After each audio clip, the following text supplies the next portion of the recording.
something has already shifted and most people didn't notice when it happened. Not because it was announced, not because there was a speech or a press conference, but because in the past few days, the language, the posture, and the silence coming out of Washington all changed at once.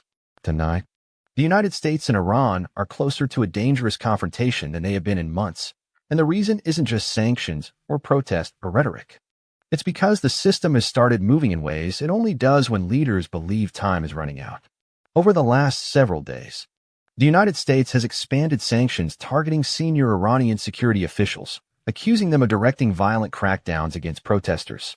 On the surface, this looks like familiar pressure, economic punishment, diplomatic isolation, another warning shot. But this time, the sanctions landed alongside something far more serious, reports that President Trump has been briefed on military options, while U.S. forces in the region adjust their posture. Nothing has been ordered. No strikes have been approved. But this is the phase where decisions stop being hypothetical. This is the first loop, and here's the question it creates. If nothing has happened yet, why does it suddenly feel like something already has? The answer isn't in any single headline. It's in the pattern. When sanctions arrive at the same moment military briefings intensify, it usually means one thing: pressure alone is no longer expected to work. It means leaders are preparing for the possibility that the other side won't blink. Inside Iran, the situation is volatile. Protests continue despite increasing repression. The regime is under internal strain, trying to project control while preventing unrest from spreading. History shows that governments under this kind of pressure often face a choice: de-escalate externally to stabilize internally, or externalize the crisis to rally power and deflect blame. That uncertainty is what makes this moment so dangerous. Now, here's what makes this different from past flare-ups. The messaging out of Washington is sharper, more deliberate, and less forgiving. Officials are no longer speaking only in terms of consequences or condemnation.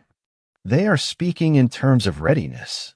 And when readiness enters the conversation, it changes how every move is interpreted. This brings us to the second loop, and this is where most viewers lean forward. Because behind the public statements, the machinery of state is doing what it always does before history bends. Advisors are gaming out scenarios. Military planners are refining options. Allies are quietly asking uncomfortable questions. And the president is being shown what escalation would actually look like, not in theory, but in real costs, real retaliation, and real risks. Here's the critical point. Being briefed on military options does not mean a strike is coming tomorrow. But it does mean the administration is no longer ruling it out. And that alone changes the psychological balance. Once military action is seriously discussed, every actor involved begins preparing for the possibility that words will fail. Regional allies are watching this unfold with visible concern. Many have urged restraint, warning that any military action, even a limited one, could trigger a chain reaction across the Middle East.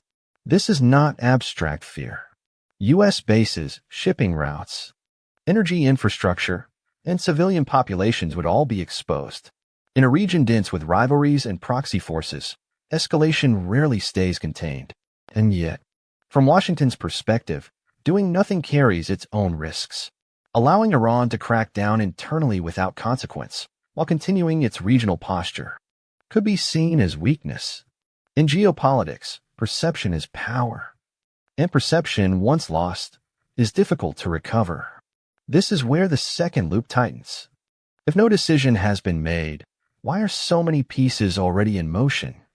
Because crises like this don't begin with orders. They begin with momentum. Each side reacts to what it thinks the other side is about to do, not what it has already done. Forced movements intended as deterrence can look like preparation. Silence can look like resolve. And misinterpretation becomes more likely with every hour that passes. Iran's leadership is operating under pressure from multiple directions. Internal unrest threatens legitimacy. External pressure threatens survival. And when leaders feel cornered, their risk tolerance changes. That doesn't mean Iran wants war, but it does mean it may be more willing to take actions that carry higher risk, especially if it believes confrontation is inevitable anyway. This is how escalation pathways form without anyone explicitly choosing them. A proxy attack here. A miscalculated response there. A moment where restraint is interpreted as weakness and strength is mistaken for aggression. Now we arrive at the third loop, the one that determines whether this story ends in tension or in history. The question everyone is asking quietly is not whether the United States can strike Iran. It's whether the administration believes it eventually must. That's the difference between pressure and inevitability. And right now, the language being used suggests that the margin for patience is shrinking. Officials continue to say that all options remain on the table. That phrase is deliberately ambiguous, but it serves a purpose. It tells Iran that escalation has consequences. It reassures domestic audiences that strength is being projected, and it keeps allies guessing about what comes next. But it also narrows the space for de-escalation. Once every option is openly discussed, backing away becomes politically harder. Meanwhile, the internal situation inside Iran continues to evolve. Protests ebb and surge. Crackdowns intensify. The regime attempts to project stability while suppressing dissent. Each new development feeds back into Washington's calculations, reinforcing the sense that this is not a static crisis, but a moving one. This is why the next 24 to 72 hours matters so much. Not because a strike is guaranteed, but because this is when narratives harden.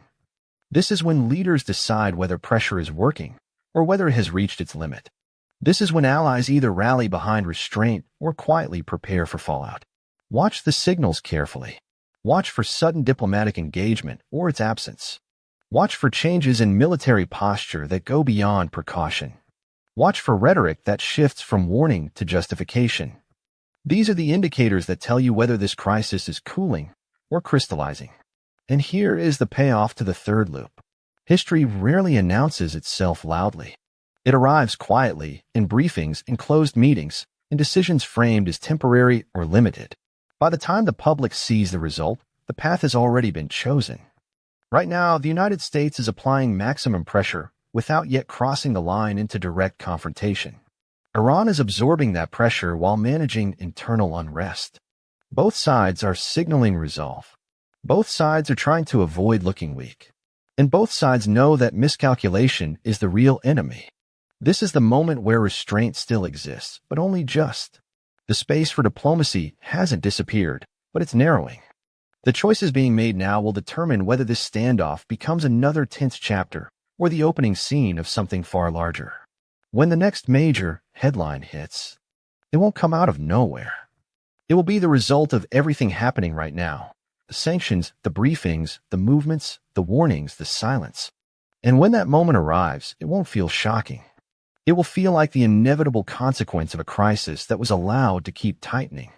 Because this is how pressure turns into history.